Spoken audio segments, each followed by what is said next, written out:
I think we're entering now. It's a meeting is stream is now streaming live on YouTube. Mm-hmm. It's going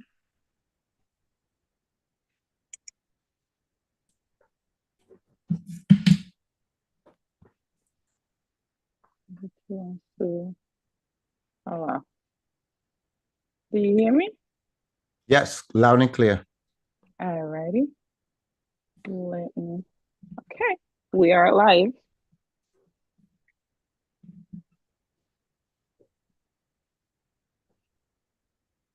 Okay. It's like you got to be the engineer, you got to be the producer, you got to be the host, the talker. You wear a lot of hats. I do, I do. But I love it though. I love it. Hmm. Good evening, everyone. Buenas tardes para todos ustedes. La voz de Hablando con Belly. ¿Cómo estamos? How are we doing today? The way I get on Bello. ¿Cómo estamos? ¿Cómo estamos? How are we doing?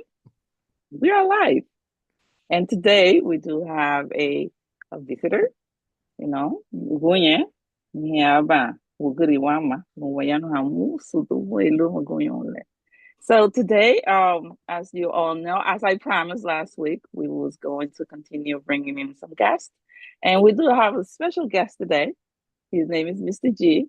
Probably for many of you, you know him. He wears a different type of hats, and you've seen him out there in different aspects of life. He's from Honduras. He's my brother from another mother where we speak. Garifuna, we Garifuna. But with that said, I don't want to take too much of myself. You already know me because I'm here every Thursdays at 9 o'clock, you know, creating, presenting. But with that said, I am going to present to you Mr. G. Mr. G, how are you? I'm good, sister. How you doing? I'm good. I'm good. It's such a pleasure to see you again because we just had a show, right? We worked together Yes. almost 3 weeks ago, Yes. right? At the expo, that was a beautiful, which was a Quest IB Udemy. You were out there Uh-huh. doing, yeah, you was doing the photography. Well, you know, you was doing your job, and I was able to have the pleasure to work one on one with you, and it was pretty good. So, how are you feeling? I'm good. It was an excellent, you kind of talked it down. It was an excellent show. You did your thing. And when John told me that I was going to be working with you, I was so happy. The main reason I was happy because you speak English, hablas español, gengeti bugegarifuna. So I was like, anybody we talk to, Belly got this. And you were natural in front of the camera. And I want to take this time to thank you for inviting me to your show. Well, I want to say thank you too because you made it comfortable. You know, that we was, you know, to me it was like you was playing with a camera. That's how we felt. You know, it was very organic, Yes. and you know, I think we did accomplish a lot of parts of the event. And for my understanding, there's another repeat in February. I don't know if you know. Yes, yes, John told me. Right, Well, exactly. I was in my comfort zone because as you know, well, I used to film Wendy Williams, so Right. I'm used to being behind the camera with women interviewing people, and you filled those shoes in like it was nothing. I was like, okay, this is gonna be easy work today. Absolutely. So, Mr. G, we're just gonna jump into the subject. Who is Mr. G. Abelardo Guerrero? Well, my name is Abelardo Guerrero. I was born in Brooklyn. Um, I would say my I spent most of the time. I grew up in Honduras in the summertime because my mother and dad, every time we summer break would come, she didn't a lot of people got in trouble in the summertime. So they sent us to Honduras. And one of the things that a lot of people don't understand when I tell them is that I was born in Brooklyn, but I didn't learn how to speak English until I was like 7 years old when they sent me to second grade because my mother and dad, back then we didn't have daycare, we didn't have pre-K. It was straight first grade, and that was it. So my mom and dad, they worked, and my grandmother, Masi da Maximina Mena, they sent for her from Honduras, and she was our babysitter, and she couldn't speak Spanish and she couldn't speak English. She only spoke Garifuna. So all I knew was Garifuna till I was about 6 years old. I remember the first time I went to school and I saw a white lady and I was scared because I'm not used to seeing people with pink fingers, and I'm thinking she was sick. And I was wondering why people's not speaking Garifuna because they black like me.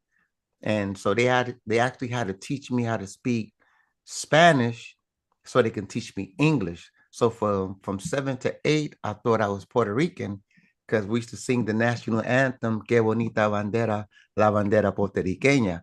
So I'm thinking we's Puerto Rican because we singing to this Puerto Rican national anthem every day. But thank God to my sister Olga Odessa Guerrero. She told my mother, put him in a regular English class. He's going to pick it up eventually. So they did that, and I picked up English. And so my first language is Garifuna. My second language is Spanish, and English is actually my third language. Ah, ya no tipo de Garifuna. Gengetina Garifuna Sugulo Chumagu. Eh? Witikatele. Wow. You see how we switch around? Uh-huh. Absolutely. The first time that I heard about you, I didn't really know that you was Garifuna. What you thought I You know, was? I thought that you was African American. Okay. Yeah. And then I did my research and then oh, wow, and I was like, we don't really get to see, our brothers like, around. Well, you're from Brooklyn anyway. I'm from the BX, so you know, right. But when I heard about you, and your trajectory, I was like, wow, this is very interested. And then I remember when we had the first expo Mm-hmm. at your place, Yes. then that's where we met Oh yeah, face the to face. screening. When I Yeah, bought the that screening. you gave me that amazing T-shirt. I still Yeah, have it. you still have it, right? What? Absolutely. Every time I wear it, anybody got it when I ask me, yo, that's a dope shirt. I like, thank you, sir. Absolutely, absolutely. So, with that said, how's your experience has been? Because you know, we live here, but we're still connected to Honduras. We're still connected to the diaspora and the community. So, how's the experience has been? Maneuvering little like two different worlds. Oh wow. I like to tell people that I work in the United States, but I live in Honduras. Because if I can make the money that I make here in the United States and Honduras, who Ni wanna ni be ni nugui, ni who wanna nugui. be who wanna be Yeah. cold? Anai hamu gora lenyo ya kata hamu somari. Yeah, so it's pretty good. I find myself going to Honduras every 2 months, believe it or not, since 2006. I've been going to Honduras every 2 months, and it's because of a promise that I made to my mother. I don't know if you're familiar with it. I've told the story a couple of times where I was on TV and they asked me, and I told my mom's, it was on 106 in Park. I told my mother, put BET on. I'm gonna be on TV. So she put it on. So they asked me, where you from? And I was like, I'm from BK all day. I'm from Brooklyn. So that that hurt my mother. Mm. Cause so when I got off TV, I called her and I was like, Ma, you saw me on TV? And she said, he got no. And every time she said he got bunu, that's never good. I was like, ah man, what I do now? So I drove to her house, and when I get there, she was like, Aga na uta son kate halinabu. And I was like, yeah, I see right now I'm in Brooklyn. She said, I be there tiebenu fade wamadi buroitera.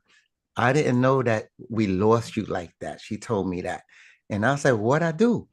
She said, Garifuna au, no, Garifuna Nuguya, Garifuna Buguchi, Sian Wadugu Merige. Yana Sivo Ba. She told me I got the American rights, but I was Garifuna.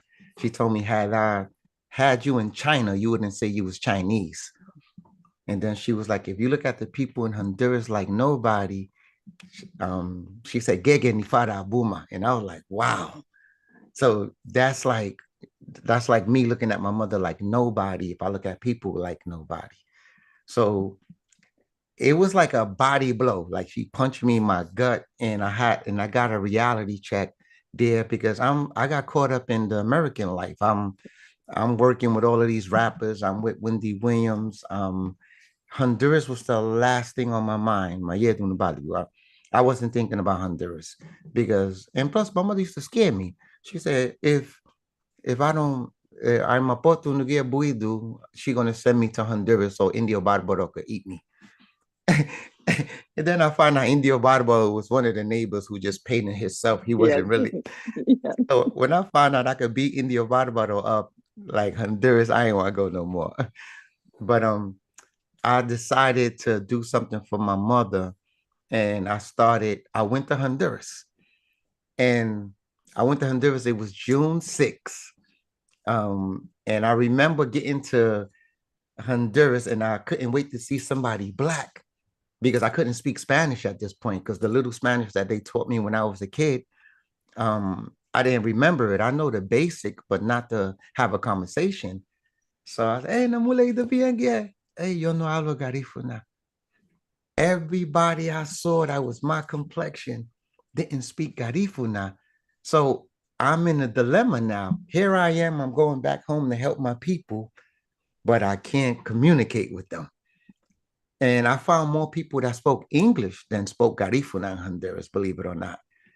So um, I said, I have to learn Spanish in order for me to help my people. So I came back to the United States and I started watching novelas, Amigas y Rivales, and so I'm watching how they pronounce the stuff, and I'm watching. I got Rosetta Stone, even like Remolino, Dora the Explorer. You learn a lot looking at cartoons. So it took me about maybe 4 months to be able to converse in Spanish. So then I went back. So now I'm back in Honduras, and now I'm telling them I'm taking pictures, and there's a lot of artists there that don't have music videos or pictures. So I'm like, I got to do something for my people, and I started doing music videos. So it was hard for me to do music videos because first of all, I'm doing it for free. Second of all, nobody do that in Honduras. So I had to gain these people trust because this one lady, I remember going to her house. She Papa D, rest in peace, his mother, Tia, yo te quiero mucho, but this is the truth. You know it happened. she she was like, Kalabuso be mutula, go ni bete bed lo hama mutu ha. And I told her, Garibu na te okay buguya. Oh, Jesus, bring you baba, pero no pana na mule. so, so That's how, you know how that's how we speak, right? yeah, so she had no idea I spoke Garifu now because I was speaking Spanish. So you can tell by the way I spoke Spanish that it wasn't my first language. So the last thing she thought is I spoke Garifuna too. So I told her, nah, I'm trying to do such and such. And she like, okay, no. My both the banana mule. Yun na so we did that. So I started doing music videos, and that's how Talento Catracho was born. It was a Wow. it was a promise that I did to my mother, and to this day, I've done over 600 videos for Talento Catracho, and I've never charged anyone a penny. And Big Nango, he tried to give me because I got him when he came to the United States, he was trying to pay me. So I told Big Nango, no, give that money to your grandmother and Tegucigalpa or your mother, because I'm not doing this for money because I get paid where I'm at. So I'm doing this because I promised my mother I was going to do something for our people. Wow, amazing, amazing. So now you go every 2 months. And so what are the projects that you have in Honduras? Honduras siempre talento catracho. Okay. And the thing is now, and I want to piggyback off of a speech that I heard you make, Mhm. where I wish you would translate that speech in Spanish Okay. for the people who don't speak Garifuna, because the message behind that speech, in Yufanuda, how my grandmother used to say, Mhm. you broke down facts about how I'm not even going to say our women, men too, is just Yeah. waiting for claves from the United States.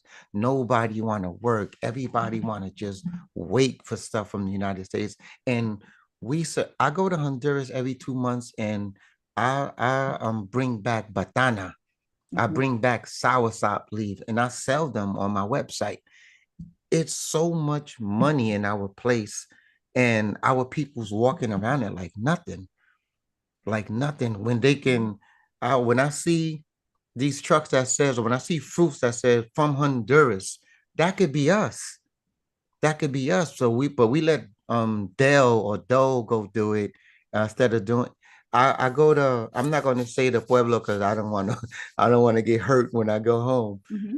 But I go to our Garifuna pueblos and I see them buying fish from trucks when we got the ocean right there. I see them buying coconuts when we got coconut trees surrounded. So I don't know where did we disconnect from the land. And I think that the internet changed everybody. Remember when you used to go to Honduras and buy those t-shirts 10 for $10? I love New York. Yeah. They don't want to Yeah. see those no more. No. Oh, hell no. They want to see Gucci a little bit time. But piggybacking, to what you said earlier, I remember, I always bring that up. I grew up with a mom, she had 5 kids. All I remember that woman, I don't think my mom ever slept. Woman was always making it happen. And one thing with my mom, she never complained. Mm-hmm. I never saw my mom cry. I never saw my mom complaining about what she was doing for her children. Now that I'm a woman, she probably every night she was crying on her pillows, She right? hid it from But you. Mm-hmm. yeah, but she never showed us that they was locked. And I remember we used to go to Sarabuena Mm-hmm. every 2 weeks. Wow. We'll go with Sarabuena with my mom when there was no school. And Sarabuena from Bahamar is about literally 2 hours and a half. Yeah. And we'll Jawarale. go we'll go buy the coconut, Mm-hmm. the dry coconut, Yeah. right? But to get to Sarabuena, she had to cross this huge river, Mm-hmm. Chamelecon. And my mom would leave us at the dry land. She'll get in this little canoe and then she'll cross to purchase her cocos, Mm-hmm. right? So midday, she will come back and we'll stay there, and back then people were safe. Yeah, yeah. We'll stay there with the neighboring that lived near the Mm-hmm. river Takes a and wait for my village. mom, Mm-hmm. right? So my mom will return and she will divide the coconuts because 25 coconuts for a woman up on her head, that was a lot, right? So she will Mm-hmm. divide, probably like have seven, my sister, and so on. And then we'll walk back Mm-hmm. with those cocos, like let's say on a Thursday, because they had to be ready for that next morning because they had to go to Cortez or San Pedro Yes. to sell their crafts. Mm-hmm. So going back, like, back and forth, I remember the first thing that was in Bahamar that was all of a sudden our coconuts started dying. Mm-hmm.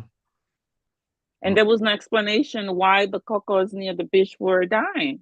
The next minute Mabegwa. we know Mm-hmm. everything was dry, Wow.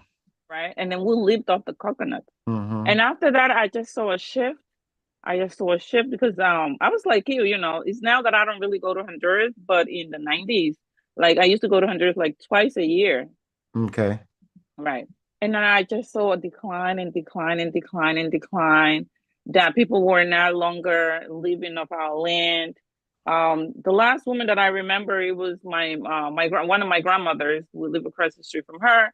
She always had something growing in her backyard. Smart. Mm-hmm. But other than that, all of a sudden, people would not fish anymore. Men would not fish. We're no longer finding bananas in our towns. Mm-hmm. We're no longer finding caña.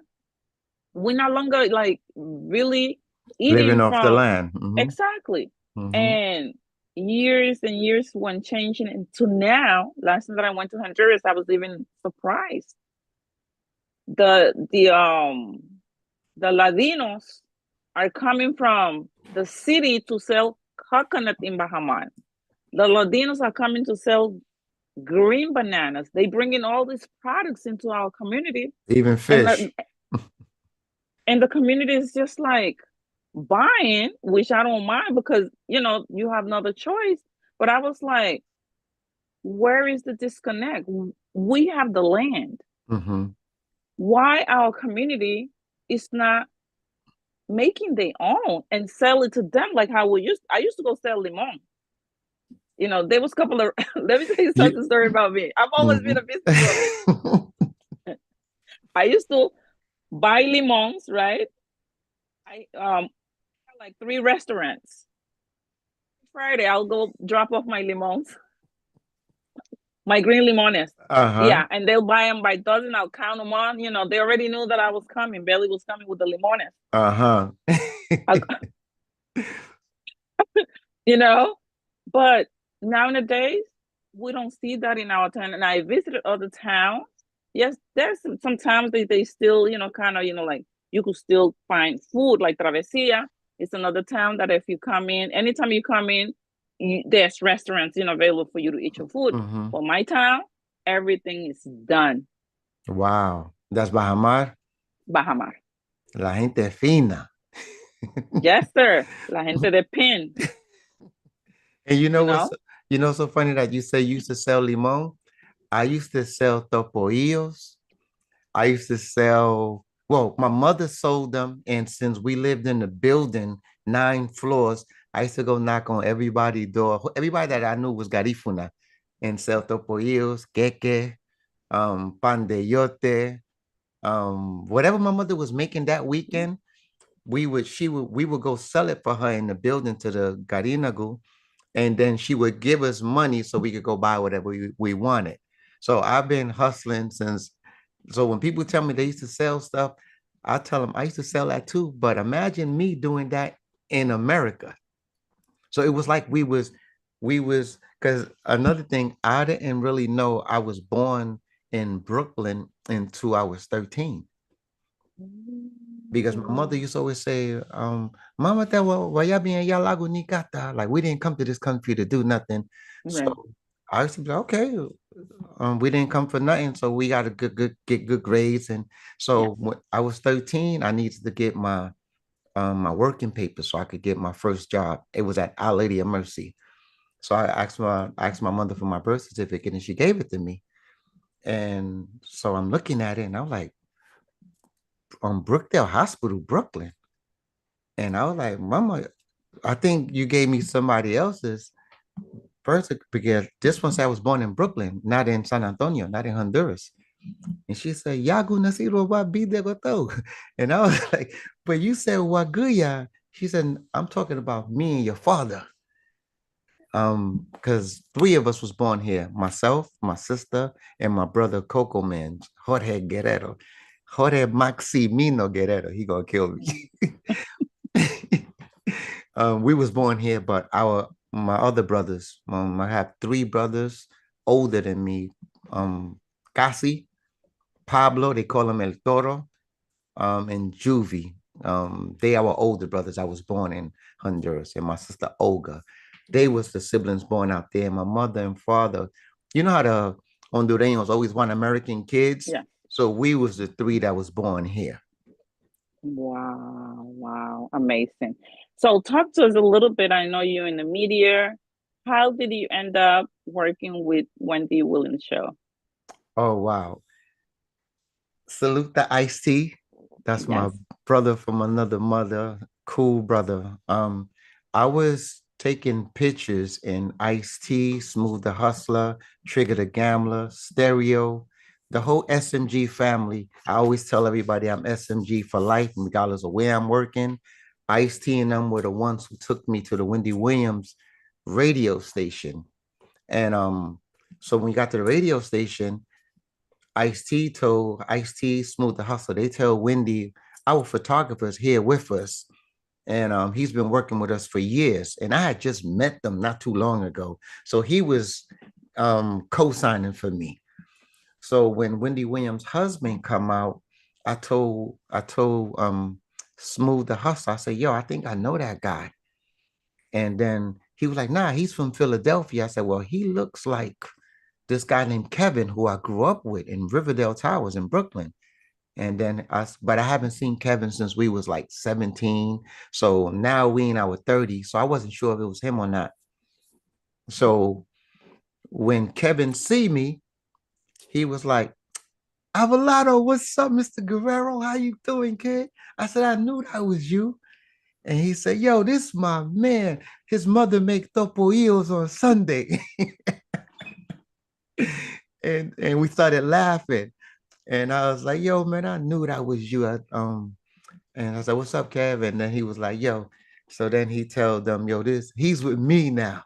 And he's like, we need a photographer here. And we don't have a budget. So I wasn't really worried about getting paid yet because I was working at I was a dean at in PS3 327. So I was working, I had a 9 to 5, so I had income. So I get to see all of these celebrities coming to WBLS. I'm like, let's do it. So I did that for a while. And once we got the TV show, that's when I quit my job at the school and was just full time with Wendy Williams. How was that experience? It was an amazing experience. The hardest thing was for me to maintain my how excited I was when I'm watching people that I see on TV every day. Like Vivica Fox. I remember the first time I walked up to her, I wanted to be like, I loved you and set it off and this, but she's so down to earth. Like she's like, what up, baby boy? How you doing? What Wendy gonna ask me? Because the people would see me before they see Wendy, and they would see me after they see Wendy. Yeah. So what I had to do in order to maintain my job is I had to pivot because at the radio station, I'm taking pictures and then we put it on WBLS.com so that the people could see how the people look. But now on TV, they could see everybody. So these Yeah. pictures, they obsolete. And I'm like, okay, my days are numbered right now. So what I did, I went and got a camera. Salute the Planamu sound. I always shout him out because he was one of the first people to give me something. He gave me a JVC camera. So when they say okay and cut, then I would start filming. So the first person I went up to was Jimmy Fallon. Are you familiar with Jimmy Fallon? Yes, yes. When they said cut, I went up to him. And since I have the Wendy Williams credentials on, I'm in the studio. So they thinking I'm part of the show when I wasn't part of the show. Cause I'm at this point, I'm creating something that's gonna that I need. So I'm like, how you feel about the interview? Oh, Wendy Williams, you are amazing. Today was such and such. You smell so good. And everybody had their own little message for her afterwards. So what I did with that was I did that for about a month. So after the end of the month, I put all of the interviews together and I presented it to Kevin, Wendy's husband, and he presented it to Lionsgate because Lionsgate is the one who owned the Wendy Williams show. So they were like, "Oh my God, behind the scenes, this is amazing. Who put this together?" And they were like, "Mr. G." So that's how I became director, the executive DP for behind the scenes. And I was her personal videographer. So any videos you see of Wendy outside of the studios, that was me. So I just created that lane because I knew pictures was obsolete. I like these pictures is not going to make sense no more because at 10 o'clock they see her. Yeah. So Absolutely. Wow. And I had the opportunity to come to the show one time and I saw Wendy, down to earth. And believe it or not, she's a sister that we miss every single day because there's no other Wendy out there. where did you sit when you went? I sat on the thing on the fourth row, and we did two shows that day. Mhm. What's So the you next came. one? So you That came on a that was when Thursday. I came on a Thursday. Hmm. That's where Terrell, the football player, Terrell, whatever his Terrell last name Owens. is. Yes, I was Okay. that day. I was there that day. And this I was there as well. A lot of people because I'm always on the right side with my camera, and I never really focus on the audience because I'm doing with all the guests. And Yeah. you sitting in the front fourth row, that meant you was looking good that day, because the people who's not TV friendly they sit on the top. They sit on Oh, the okay, that okay. the person who stands in the front who tell you go this way, go there, Yeah, yeah. they looking at what you have on. All the good looking people in the front and all the people who's don't look as that good, they Uh, goes on the top. Absolutely. It was a great experience, and I hope one day we get to see her back again. You know, doing her I thing. I'm trying to say what I can say without violating the NDA I signed, but a amazing Yes, documentary on her life is in the mix right now. That's we all want I to see that. that's We're all I rolling for that. stay tuned, and Yeah, I feel so blessed to be a part of it. Um I could tell you how I'm involved. I have footage of Wendy Williams that no one else have. I bet. Um because I've been filming her for the last 20 years. So when the people from Netflix reached out to me, I wasn't gonna I wasn't gonna entertain it because they had a recently, I think Lifetime, they did a store, Where's Wendy? Yes. And I didn't like the light that they had Wendy in. But the company that reached out to me, they had someone that I know for over 20 years. And Okella's an amazing person, amazing human being. Salute to her and her husband and their new baby girl. From the time I knew she was connected to it, I know that only something good could come from it. And that's one of the main reasons I entertain that offer. And Wow. so stay tuned, something amazing is about to come We through. are we are waiting. We are waiting. We are Yes. waiting. So we're going to move on. I'm going to ask you about Dr. Savvy because I know you were heavy, heavy connected to Dr. Savvy. Look at my boy right there. I know, but every time I look at that picture, I do have a book here, but I'm a person. I don't regret things, Hmm. but the one thing I regretted, the last visit that Dr. Sevi did here, I think it was in Connecticut. Pennsylvania? I think it When was. was it? I What don't even year? remember. I don't even remember. I got a ticket, but I didn't want to drive by myself. Wow. What year was it? I don't even remember what year was it, but I did get a ticket to go see Dr. Sebi. Because his last 8 lectures, I was the one who put them together. So if you could tell Right. me the time, I could tell you which. I don't even remember, but I think it was supposed to be in Connecticut, No, we did Pennsylvania, Pennsylvania. New Jersey, and Brooklyn on this side. I think it was one of them thing, but I remember getting a ticket. Mhm. I We think it did was on a Philly. Sunday. Yeah, I did not go. But aside from that, when I hear your story about Wisha Villa, it's a beautiful place. So tell us a little bit your relationship with Dr. Sebi. And not only that, I know he's passed on, but he's still here with us. Yes. What did you learn from him?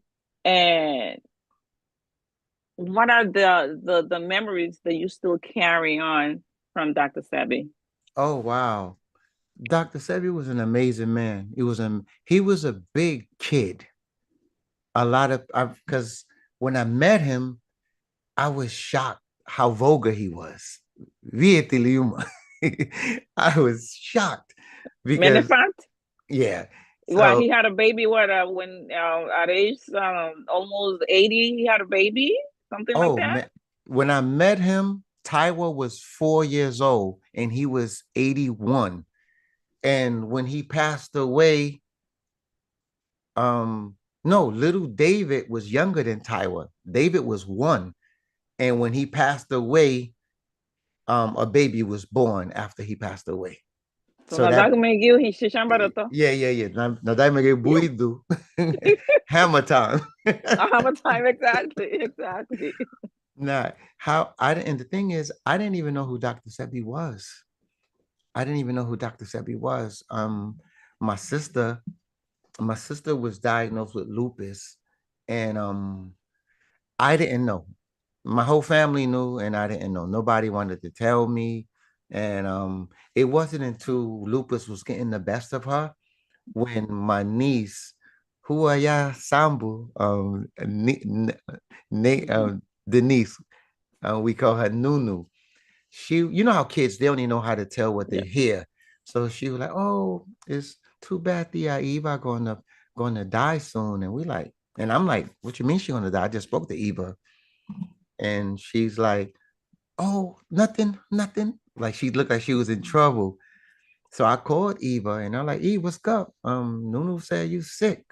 And she said, "Oh yeah, Junior. Yeah, tengo lupus." And I'm like, "What the hell is that? And how can we fix it?" And she said, "It can't be fixed. And I'm bad. I can't get out the bed. When you call me, I be just mustering enough strength so we can talk so I don't worry you." And I was like, "Nah, we're gonna find a way to fix this." So she said, "You see, that's why we didn't want to tell you, porque derete bichigu, and we know you wasn't gonna accept it." So I'm like, "Okay, I'm not trying to hear all of that." So I hang up from her and I start Googling alternative methods of healing. I didn't want to hear what Western medicine was saying because they say she's not going to make it to 2015. And here we are, we in September going into October. So I'm like, my sister got 3, 4 months to live. Nah, that's not happening. So I start Googling, YouTubing, and then Dr. Sebi video come up. And I was like, let me see who this guy. Uh, his video "Eat to Live" was there, Yes. and I saw the first thing he said. "Yeah, my name is Dr. Sebi. I can cure HIV, sickle cell anemia, lupus, um, blindness." I said, and I kept rewinding. Did he just say lupus? Yeah, he said lupus. I gotta go find this man. So I googled him, and I found out he lives in Honduras. Yeah. I was like, Aguas Caliente, Jutiapa. That's right there next to Sambo. Yeah. So I'll get a ticket and I go to Honduras and I go to Usha village. When I get there, the security there with a big gun. His name Junior. That's my boy now, but I couldn't stand him dead. Is it still like that with the security there? Yeah. Oh, okay. So when I get there, I'm like, yo, tengo que ver a Doctor Sebi. Mi hermana está enferma. And they're like, dude, you need an appointment. And I'm like, so I think in my passport gonna do something. And normalmente American passport is like kryptonite. So I'm like, yo soy americano. And he said, y yo soy hondureño. No puedes entrar. That's a good one right there. He looked me right about it. Yo soy hondureño. No puedes entrar. You need an appointment. I'm like, oh man. I said, all right, forget him. I'm gonna come back when he get off duty. I come back later. Is a different God there. He's even meaner than Junior. So I'm trying everything. I did this for about 4 days. So the fourth day at night, I called New York and I talked to my girl, who's my wife now. Um, I told her, babe, they not letting me in. And then she said, I thought you was famous in Honduras. I said, apparently not famous enough because they looking at me like I'm chopped liver. So she was like, won't you just pray to God? And I'm like, there you go with that praying stuff again. I'm trying to get in and you talking about praying because my wife mother is a preacher. So prayer like now Yeah. is big in my family. So I'm like, all right, I'll talk to you later. And I just hang up the phone. So I'm about to go to sleep. And at this point, I'm not religious, but I'm very spiritual. But I prayed. I prayed and then I went to sleep. And I didn't pray for what I wanted. I prayed to God to ask me to give me the strength for whatever his will is. Because there's a lot of times where we pray for something that God is trying to get away from us. So I prayed, I went to sleep. I woke up in the morning, I get a message on Facebook. The message says, hey, Mr. G, it was about some conflict that we had with another a friend we had in common, but I didn't know who this person was. And then she was like, oh, I like your pictures. And if you ever in Honduras, you could come take pictures of my family business. So I'm like, what's your family business? And she said, Usha Village. So I got mad. Instead of counting my blessings that my prayers was answered, I got mad because I thought it was one of my friends who knew I was trying to get inside Usha. So I was like, if this is a joke, it's not funny. My sister is dying, and I said, I'm trying to meet Dr. Sebi, and she was like, that's my father. So I'm like, I'm in Honduras right now. I've been trying to get inside there this whole week. She said, well, come tomorrow. So she said, ask for Sama. So now I got a name and I'm going back. When I get to the door, Lehan Jr. Yin, he looking at me like, he don't listen. So I said, estoy aquí para ver a Sama. So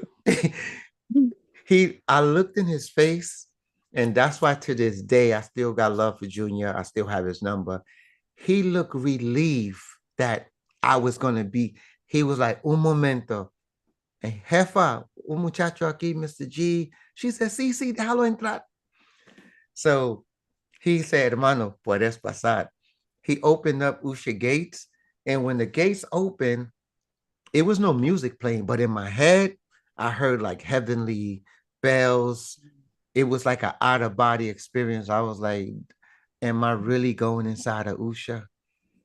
So I went inside Usha. When I get there, it's like a thing to go Yeah. up. It winds. Yeah. Yeah. So Yeah. Sama was right by the office with her little sister Taiwa.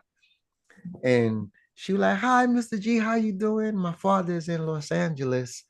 And but you could take pictures of the place, and when he get here, I'll give them to him so he can see them. So I said, who's this baby? This your daughter? She said, no, that's my little sister. I said, Doctor said we still making babies. She said, vieras. And so I was like, wow. I said, hi, Tower. She said, hi, Mr. G. No, she said, hi, sir. And I said, my name is Mr. G. She said, hi, Mr. G. So Tywa, she's a beautiful young lady right now. Tywa's like 13 or 14 now. Elegante, tall, beautiful Yeah. baby. So I took pictures of Usha Village and I couldn't believe I was inside of it. Yeah. I'm taking these pictures. I'm taking these pictures. Once I finished taking all the pictures, I left. So I went to my house and I edited the pictures. I cleaned up all the huts. I put leaves where it was no leaves. And I took Dr. Sebi's picture and I put it in the sky. So he's looking over Usha Village. So when he came back, Sama gave him the pictures. Well, I went to Techno Design in La Ceiba and printed them out. And then I brought them back to Sama. So when he came back, I met Dr. Sebi October 5th, 2014. So Sama, she asked him to meet me, and he wanted to meet me after he saw my pictures. So when I met him, he lived. Have you been to Usha before? Yes. Well, I you did a visit one time. Yeah. well, you see the glass house he live in, right? Yes. Yes. So when I walked, when they told when I went to meet him, I asked where he at, and they told me he's over there. So I could see him through the glass house. So I walked inside and I remember he was making tea. And I was like, wow, this man is tall, but he's so skinny. I was like, I remember thinking he looked like he needed a steak because my big Wasunya, his hands were skinny. So, but he was so tall. So he went upstairs and the lady told me to follow him. So I followed him upstairs and I'm like, well, why this man is not talking? He went upstairs and when we went inside his room, my pictures was on his bed. So I sat down on this thing that was like a bench by his bed and he was looking at them. He was like, you took these pictures? And I was like, yes, sir. He said, you a bad mother effer. But he said everything. He said, you a bad mother effer. And he was like, man, he's like, cause right here, I know this hut, it don't have no paint right there, but you made it clean. This tree don't have that much leaves on it. Everything I did in Photoshop, he knew it. He said, what made you do that? And I just said, I just wanted to see how it looked whenever you get it to where you want it. He said, but how did you know my vision? I said, actually, it was how I thought it would look nice. And he was like, let me ask you a question. Are you a Sagittarius? I was like, yes, sir. And he said, I'm a Sagittarius. And then he said, is your mother a Pisces? And I was like, I don't know. She was born March 15th. He said, that's a Pisces. My mother's a Pisces. He said, does your name start with an A and end with an O? Don't tell me that Mr. G shit. And I was like, yes, my name is Abelardo. He said, my name is Alfredo. It start with an A and end with an O. Then he told me my the last one of my last sons that I helped, I was like a midwife, helped them come out. He said, his name is Cesar. What do you got to do with that name, Cesar? I said, my mother name is Lucrecia, but we call her Cesar. And then he said, my first job in America was at Martin Luther King High School. What you have to do with Martin Luther King? I said, I graduated from Martin Luther King High School. He said, sit down, young man. I've been waiting for you for 30 years. He said, my mother told me you was, no, my grandmother told me you was coming 30 years ago. I haven't been to the United States. I haven't done an election over 15 years. I've been waiting for you.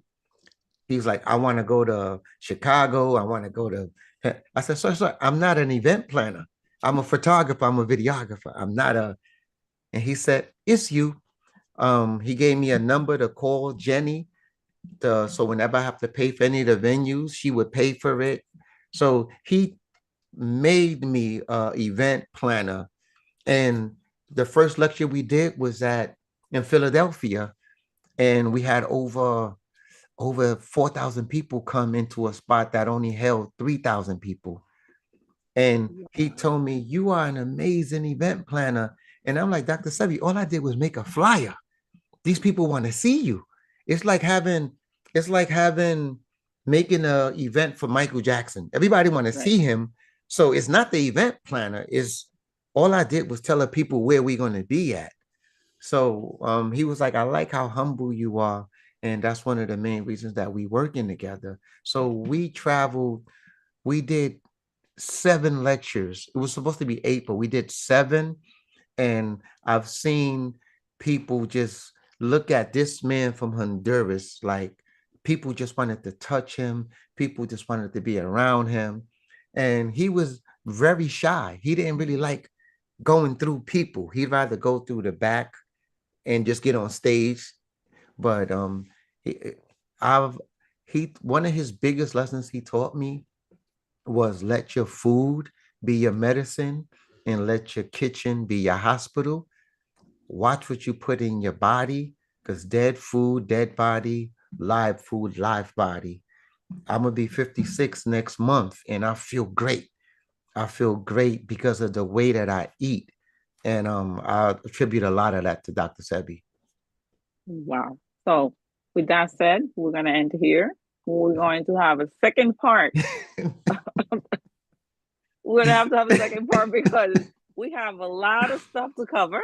We didn't even talk right? about Michael Jackson, but yeah, No, no, that's gonna be another part. I'll go to your show or you come to me. Either or, we're going to have a second part because we have a lot to talk about. I like it You here. know, I feel at home. I love it here. Absolutely. No, we really do.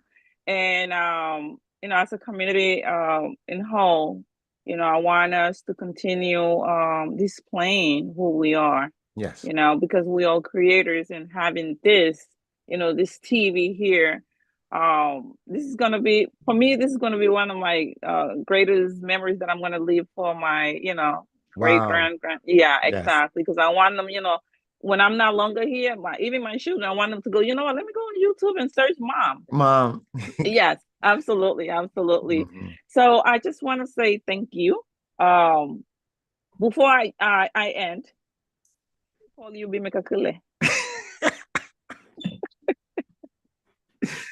Well, my twins' mother, she's from Bahamar, Ana Selma. When when we met, um, she was she thought I was American, and she told her friend, ere baile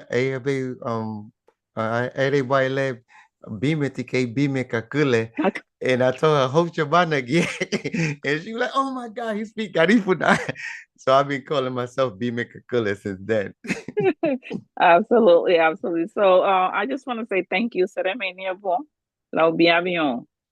Ishkumuso, Yanu Wongoyon Lea. Thank you for coming in, sharing your story. I know you have a lot, but I really appreciate you and looking forward for the second part. What do you Thank think? I'm looking forward to. Thank you for giving me a voice on your platform. And I'm gonna consider this home and I'm looking forward to part two. Absolutely. So thank you so much. Adiós. Ayo, Besos. Ustedes besos. han escuchado esta noche de Hablando con Belili. Estamos aquí, como siempre, y que no se lo olviden de retornar o inscribirse con Pharmacy. Tenemos buenos productos en esta compañía. Aquí no solamente es de utilizar el producto, pero también de ganar dinero. So, si ustedes son personas que están buscando leverage, tener un segundo negocio, yo les aconsejo a Pharmacy y me pueden mandar un DM. Y este es uno de los productos que yo en esos momentos estoy utilizando. Esto es bueno para la artritis, para los dolores, para cualquier cosa, para perder peso. Esto es una paprika, especialmente para las personas que sufren de artritis. Viene el frío. Hey, y tenemos productos pendientes, así que échense a comprar. Buy your products. Pharmacy is the it now. You want to become healthy?